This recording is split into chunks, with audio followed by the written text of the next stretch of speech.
নমস্কার বন্ধুরা, সরকারি চাকরির খবর ইউটিউব চ্যানেলে তোমাদের প্রত্যেককে জানাই স্বাগত। তো সমস্ত চাকরি প্রার্থীদের জন্য রয়েছে একটি বিশাল বড় খুশির খবর।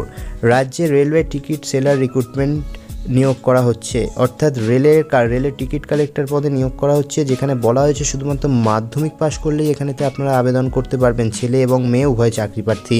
অন্যান্য শিক্ষাগত যোগ্যতা কিন্তু এখানেতে কিছু চাওয়া হয়নি, অর্থাৎ ITI ছাড়াই কিন্তু আপনারা এখানেতে আবেদন করতে পারবেন। তো শিক্ষাগত যোগ্যতা কী আছে, বয়সসীমা কী রয়েছে, কিভাবে আবেদন করবেন, আবেদনের লাস্ট ডেট কী রয়েছে, কোথায় আবেদনপত্রটা জমা দিতে হবে, সমস্ত কিছু A to Z আজকের ভিডিওতে আপনাদেরকে স্টেপ বাই স্টেপ জানিয়ে দেবো। তো ভিডিওটি একটু স্কিপ না করে প্রথম থেকে শেষ পর্যন্ত মনোযোগ সহকারে দেখবেন, এবং চ্যানেলে যদি নতুন হয়ে থাকেন অবশ্যই চ্যানেলটিকে সাবস্ক্রাইব করতে ভুলবেন না। তো চলুন বন্ধুরা, নোটিশটি ডাউনলোড করে বিস্তারিত জেনে নেওয়া যাক। তো এই হচ্ছে অফিসিয়াল নোটিশ, আর ভিডিও ডেসক্রিপশানে লিঙ্ক দেওয়া আছে, আপনারা সেখান থেকে নোটিশটি ডাউনলোড করে নেবেন। এছাড়া এই নোটিশটি নিচের দিকে স্ক্রল ডাউন করলেই দেখবেন এখানেতে 4 নম্বর পেজেতে অফিসিয়াল যে ফর্মটা আছে, অ্যাপ্লিকেশন ফর্মটা, এই ফর্মটাকে আপনাদেরকে A4 সাইজের প্রিন্ট আউট করতে হবে। প্রিন্ট আউট করার পর এটাকে ভালো করে ফিল আপ করবেন। এখানেতে যে সমস্ত জায়গাগুলো ফিল আপ করতে বলেছেন সমস্ত কিছু ফিল আপ করবেন, এবং তার সঙ্গে রিসেন্ট যে পাসপোর্ট সাইজের ছবি আছেন সেই ছবি এখানেতে মারবেন, এবং তার সঙ্গে ছবির ওপরে এখানেতে সিগনেচার করবেন। এটিকে ভালো করে ফিল আপ করবেন। ফিল আপ করার পর এটাকে নিয়ে আপনারা খামে ভরে যে ড্রপ বক্স আছে সেই ড্রপ বক্সে গিয়ে আপনাদেরকে জমা দিয়ে আসতে হবে। তো দেখুন, এখানে বলা হয়েছে railway ticket seller recruitment 2024 notification. তো দেখুন, এখানেতে পদের নাম বলে দেওয়া হয়েছে হল্ড কন্ট্রাক্টর পদে এখানেতে নিয়োগ করা হচ্ছে। তো এখানে বয়সসীমা কী চাওয়া হয়েছে না, এই পদে আবেদন করার জন্য বয়স থাকতে হবে কমপক্ষে 18 বছর, অর্থাৎ 18 বছরের এখানেতে যে সমস্ত ছেলে এবং মেয়েরা আছে তারা কিন্তু এখানে আবেদন করতে পারবেন। বয়সের ঊর্ধ্বসীমা কিছু বলা হয়নি। এই বয়সের মধ্যে সকল যোগ্য এবং ইচ্ছুক প্রার্থীরা এখানেতে আবেদন করতে পারবেন।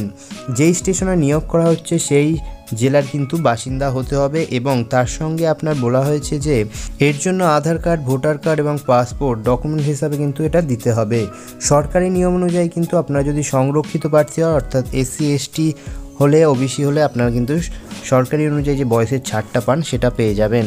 নেক্সট দেখুন, এখানে বেতন কি বলে দিয়েছে না, রেলওয়ে টিকিট কালেক্টর পদে চাকরি হলে টিকিট বিক্রির ওপর প্রার্থীদের বেতন নির্ভর করবেন, অর্থাৎ আপনারা যেরকম টিকিট বিক্রি করবেন তার উপরে কিন্তু আপনাদেরকে একটা কমিশনই দেওয়া হবে।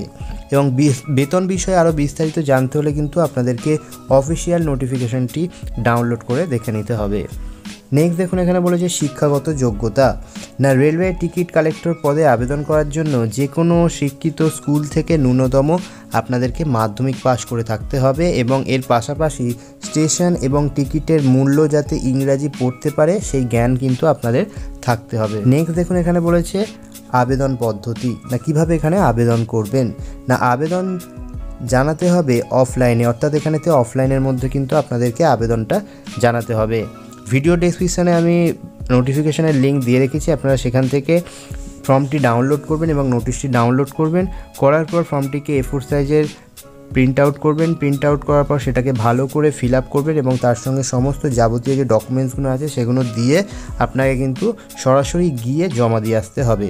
তো অ্যাপ্লিকেশন জমা দেওয়ার ঠিকানা বলে দিয়েছে, এই হচ্ছে অ্যাপ্লিকেশন জমা দেওয়ার ঠিকানা। এই ঠিকানায় গিয়ে কিন্তু আপনাদেরকে অ্যাপ্লিকেশনটা অর্থাৎ ফর্মটা জমা দিয়ে আসতে হবে। তো এখানে দেখুন, আবেদনের লাস্ট ডেট কি বলে দিয়েছে না, 13ই ফেব্রুয়ারি 2024 তারিখ পর্যন্ত কিন্তু আপনারা এখানেতে আবেদন করতে পারবেন, এবং অফিসিয়াল যে টাইম আছে অফিস টাইমে কিন্তু আপনাদের গিয়ে আবেদনপত্রটা ড্রপ বক্সে জমা দিতে পারবেন।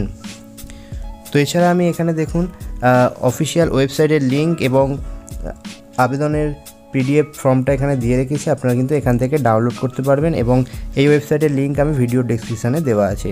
তো এই ছিল আজকের ভিডিওটি ভালো লাগলে অবশ্যই লাইক করবেন, এবং চ্যানেলে নতুন হয়ে থাকলে অবশ্যই চ্যানেলটিকে সাবস্ক্রাইব করতে ভুলবেন না।